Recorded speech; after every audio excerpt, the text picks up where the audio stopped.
câncer intestinal, câncer cólon-rectal, câncer e a morte do Pelé, do Roberto Dinamite, do Pantera Negra e agora a Preta Gil com câncer intestinal também. O que está acontecendo que tanta gente desenvolve e até possivelmente morre de câncer? Vamos entender mais sobre a causa, o tratamento e os possíveis erros na perspectiva do câncer. O câncer pode ser realmente curado? Começamos esse ano com, infelizmente, a notícia do falecimento do Pelé. E também, recentemente, o Roberto Dinamite, famoso também jogador de futebol, faleceu. E ano passado teve o falecimento do Pantera Negra, né? Todos por câncer intestinal. Bom, com o falecimento desses jogadores de futebol, artistas, temos que começar a tentar entender o que está acontecendo para tanta gente falecer de câncer. E será o câncer realmente uma doença tão devastadora assim que não existe forma de tratar e impedir o câncer? Temos que entender que o câncer é a segunda doença que mais mata no mundo, quase 30% da população mundial. E no caso do câncer colorectal, é na verdade o terceiro câncer que mais mata no mundo. No caso do Pelé e muitos casos usuais, existe sempre a recomendação da cirurgia. Entretanto, o Pelé fez cirurgia e mesmo assim teve metástase para outros órgãos e veio ao óbito. O que a gente tem que entender é que, como eu já botei em vídeos prévios aqui, temos artigos mostrando metástase induzida por terapia, que uma simples biópsia, cirurgia, quimioterapia, radioterapia, todos os tratamentos usuais do câncer, por serem bem invasivos, podem auxiliar a metástase, ou seja, ao transporte de células cancerígenas para outros locais no organismo. E é isso que usualmente mata no câncer. Não é um câncer específico, mas é quando ele começa a se proliferar para os outros lugares do corpo. Mas você abre as notícias, e você não precisa nem abrir jornais médicos científicos, nós sabemos que os fatores de risco são sobrepeso e obesidade, sedentarismo, consumo de alimentos ultraprocessados, o consumo de álcool, o consumo de cigarro, tabaco, mas pouco se fala sobre dieta e ainda menos ainda se fala sobre consumo de carnes processadas. Então, por que as pessoas estão sofrendo tanto de câncer assim? Algo bem simples. O nosso estilo de vida está completamente anormal e isso auxilia o organismo a ter mutações, ou seja, as células são mutadas e acabam desenvolvendo câncer com o tempo, né? Mas como a gente pode inibir essa mutação do DNA? Substâncias encontradas nas plantas, ou seja, os famosos antioxidantes, são famosos por auxiliar a inibição do dano ao DNA e inibir essa mutagênese, como a gente chama, que a mutagênese, ou seja, a geração de nova mutação, induz com o tempo a tumorigênese, a formação de novos tumores. A medicina foca os seus esforços na prevenção no que a gente chama de triagem do câncer, ou seja, nos exames, né? Ficar fazendo exame todo ano, a cada 2 anos e por aí vai. Entretanto, pouco se é enfatizado na mídia e na medicina em si sobre esses hábitos de prevenção. Nós vemos agora o caso, por exemplo, da Preta Gil e eu desejo tudo de bom para ela. Eu quero que ela fique boa, curada desse câncer, que ela fique livre completamente e viva uma vida saudável e feliz. Entretanto, as estatísticas são estatísticas. E nós sabemos que pessoas, por exemplo, com sobrepeso têm maior incidência de doenças crônicas, como diabetes, câncer, doença cardiovascular.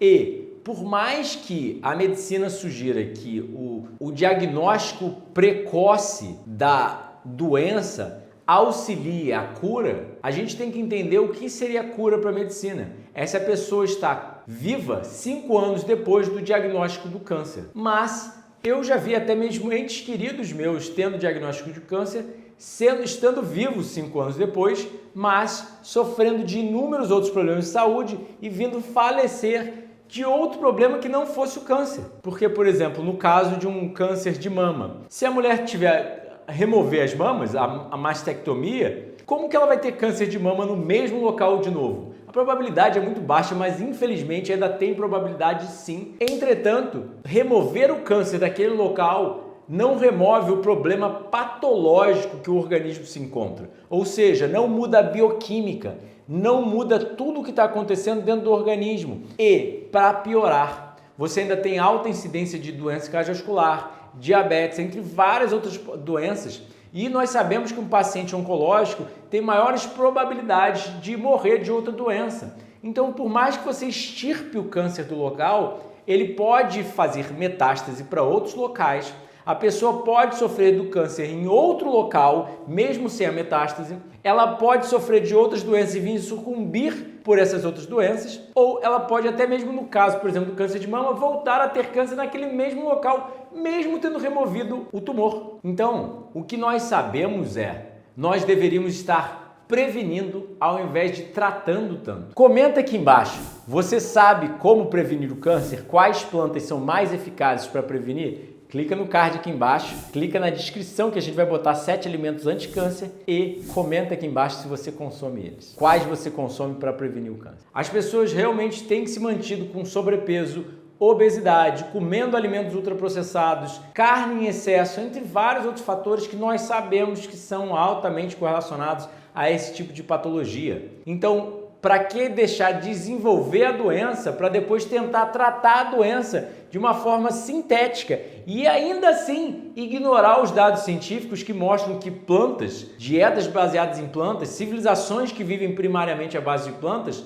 têm muito mais saúde e são muito mais longevas e tem uma redução na incidência desses tipos de cânceres em às vezes 100, 200 vezes, de acordo com a literatura médica científica. Então, para mim, cura é mudar os hábitos, deixar o corpo se regenerar e prevenir todo tipo de doença, ao invés de estar vivo daqui a 5 anos, mas ainda assim sofrendo de outra doença e podendo morrer de outra doença. Nós sabemos que uma dieta baseada em plantas não só previne o câncer, mas previne doença cardiovascular, diabetes, doenças autoimunes, problemas na tireoide, doenças gastrointestinais que não sejam câncer e por aí vai. Então, a mudança de hábitos deve ocorrer sim. Jantar mais cedo auxilia na prevenção do câncer. Dormir mais cedo e dormir o suficiente auxilia na prevenção do câncer. Bons níveis de vitamina D auxiliam na prevenção do câncer. Vários fatores, até mesmo convívio com plantas, auxiliam na prevenção do câncer. Sugiro você clicar nos cards aqui em cima na descrição. Eu vou botar o link da playlist de câncer para você assistir todos os vídeos que a gente já fez sobre o câncer, para você entender um pouco mais sobre essa doença e como preveni-la, como cada fator de estilo de vida, até mesmo estar com plantas, não só comê-las, auxilia na prevenção. Entretanto, volto a enfatizar, o consumo de alimentos crus, de frutas, vegetais, oleaginosas, é sempre correlacionado na literatura médica científica como uma alta proteção contra o câncer por causa dos fitonutrientes, por causa da fibra, da alta quantidade de vitaminas, minerais, a baixa quantidade de proteína, entre vários fatores. Não é mais é melhor no mundo da nutrição, não é consumir muita proteína que a gente vai ficar bem. E essas doenças que têm acontecido são, na verdade, por muita proteína animal, de acordo com a literatura. A proteína vegetal, como esse estudo do Longo na Cell mostra, pessoas que comem proteína vegetal ou dietas baixas em proteína animal têm 4 vezes menos incidência de câncer e quase o dobro a menos de outros tipos de doença, morrem quase o dobro a menos de outros tipos de doenças. Então é muito importante reduzir o consumo de proteína e entender que carne processada, ou seja, as pessoas estão consumindo salame, peito de peru e por aí vai, salsicha, sem entender que a própria OMS, depois de décadas de estudos, vem sempre falando que isso é cancerígeno. Mas infelizmente isso continua sendo vendido para a população como se não causasse problema. As pessoas sofrem de câncer e começam um tratamento sintético sem nem pensar na sua própria dieta, sem nem pensar em rever seus hábitos de estilo de vida, em realmente rever o seu estilo de vida, porque quando elas revêem o estilo de vida, elas reduzem um pouquinho a carne, elas comem 1 ou 2 porções de frutas a mais, ou até tem recomendações de dietas cetogênicas, que é para aumentar o consumo de carne, aumentar o consumo de proteína e reduzir o consumo de frutas, leguminosas, entre outros alimentos que são na literatura protetores de câncer. Então existe muita má informação e por isso eu recomendo fortemente a leitura do A Dieta Anti-Câncer, o estilo de vida que combate o câncer. Meu pai faleceu de câncer e eu sei como é o sofrimento de uma pessoa com câncer. Então eu visei escrever o livro para que você tenha mais detalhes sobre a literatura médica científica e possa entender mais sobre o assunto, podendo ter embasamento do que há de mais recente na literatura médica científica, publicada lá fora, sendo publicada por Harvard, entre várias outras instituições famosas, de cientistas famosos, e não o que o seu médico disse, ou o que eu disse, ou o que qualquer um disse. O que vale é o que está na literatura médica científica. E se você quer a minha ajuda também, eu atendo como nutricionista clínico online até mesmo. Temos outros 8 livros publicados, além do Dieta de Câncer, retiros presenciais sempre janeiro e julho aqui comigo e 6 cursos online para ajudar você a se educar sobre como produzir saúde e assim prevenir doenças, nem precisar se preocupar com elas, porque saúde é produzida por vida saudável. Quando nós fornecemos a saúde ao organismo, a doença vai embora naturalmente. O corpo consegue se regenerar, lidar com ela. Então, independente se você consegue curar seu câncer, se o câncer da Preta Gil ou do Pelé, etc., tenha cura, a gente deveria estar vivendo saudável, comendo saudável, para inibir essa doença de aparecer. Se ela já apareceu, reduzir a proliferação dela, ou até mesmo inibir completamente a proliferação dela, dependendo do caso, e até mesmo prevenir os outros tipos de doenças, porque se o paciente oncológico não morre de câncer, ele pode morrer de doença cardiovascular, diabetes, entre outros problemas. Então, como você pode ver nessa meta-análise que eu separei para vocês, com 3 milhões de indivíduos, o auge do auge dos artigos científicos, ou seja, uma meta-análise são um estudo em cima de vários outros estudos, às vezes 10 estudos ou mais, mostrando o mesmo dado, que dietas baseadas em plantas protegem cânceres intestinais. Então, quanto você come de planta? Comenta aqui embaixo. Você come 2, 3, até mais de 5 porções de frutas e vegetais ao dia, que é o mínimo recomendado diariamente? Você evita carnes processadas, evita carne vermelha, tem atividade física, sofre de sobrepeso? Deixa eu saber aqui embaixo nos comentários. Não se esquece de comentar, compartilhar, sentar o dedo nesse like, se inscrever no canal e apertar o sininho para receber nossas atualizações. E além disso, se você não sabe para onde seguir, começa assistindo esses vídeos e aprende mais agora sobre câncer e de como preveni-lo, e leia o Dieta Anticâncer.